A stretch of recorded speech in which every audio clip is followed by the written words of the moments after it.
గణపతి నవరాత్రి ఉత్సవాల్లో భాగంగా సంగారెడ్డి పట్టణం పోతిరెడ్డిపల్లి శిల్పా వెంచర్లోని సంజీవని హనుమాన్ దేవాలయం వద్ద ఏర్పాటు చేసిన గణపతి మండపంలో ఉదయం అభిషేకం, గణపతి హోమం, సామూహిక కుంకుమార్చన, అన్న ప్రసాద వితరణ కార్యక్రమంతో పాటు గణేష్ నిమజ్జన కార్యక్రమాలు అత్యంత వైభవోపేతంగా జరిగాయి.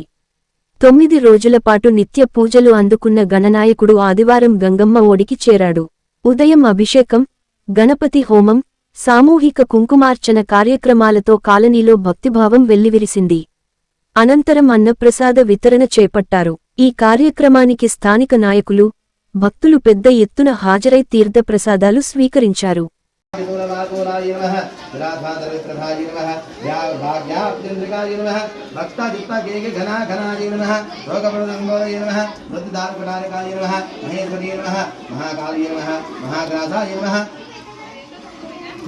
महाशनाय नमः अपर्णाय नमः चंडिकाय नमः चंडमुंडासुरनिरोधनाय नमः पुमस्रमस्रमं ज्येष्ठराजं ब्रह्मणां ब्रह्मन्नो अनशृण्वन्नो दिवीधनं स्वाहा श्री महागणाधिपति इदं न मम ओम गणानां त्वा गणपति काटा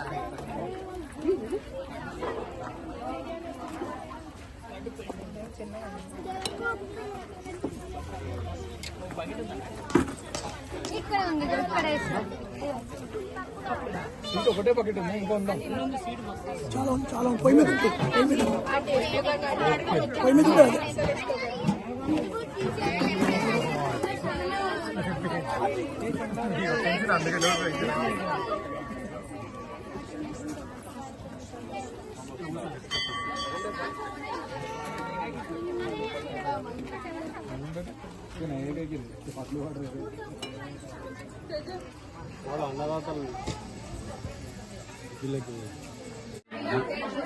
సంగారెడ్డిలో గల పోతిరెడ్డిపల్లి శిల్పా వెంచర్లో గల సంజీవని ఆంజనేయ స్వామి దేవాలయం లోపల నవరాత్రులు వినాయక నవరాత్రులు పురస్కరించుకొని 9 రోజుల పాటు ఘనంగా ఆ వరసిద్ధి వినాయక స్వామి వారికి ఈ రోజు వరకు కూడా నిత్యము ఉదయము సాయంత్రము షోడశోపచారాలతోటి పూజా కార్యక్రమాలు, అలాగే ఈరోజు ఉదయం గణపతి హోమము, ఆడవాళ్ళందరితోటి కూడా సామూహికంగా కుంకుమార్చన కార్యక్రమాలు, తర్వాత అన్నదాన కార్యక్రమం కూడా నిర్వహించబడుతుంది.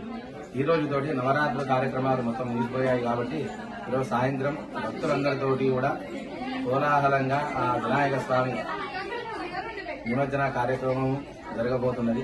ఇట్టి కార్యక్రమానికి అందరూ కూడా శిల్పా వెంచర్లో ఉన్నటువంటి భక్తులందరూ కూడా ఎంతగానో సహకరించి ప్రోత్సహించారు. వాళ్ళందరికీ కూడా ఆంజనేయ స్వామి వినాయక స్వామి వారి అనుగ్రహం ఎల్లప్పుడూ కలుగుతూ ఉండాలని, ప్రతి సంవత్సరం కూడా ఇప్పట్లాగే సహకరిస్తూ ఉండాలని ఆ భగవంతుని కోరుకుంటూ ఆంజనేయ స్వామి దేవతాభ్యో నమః, వినాయక స్వామి దేవతాభ్యో నమః.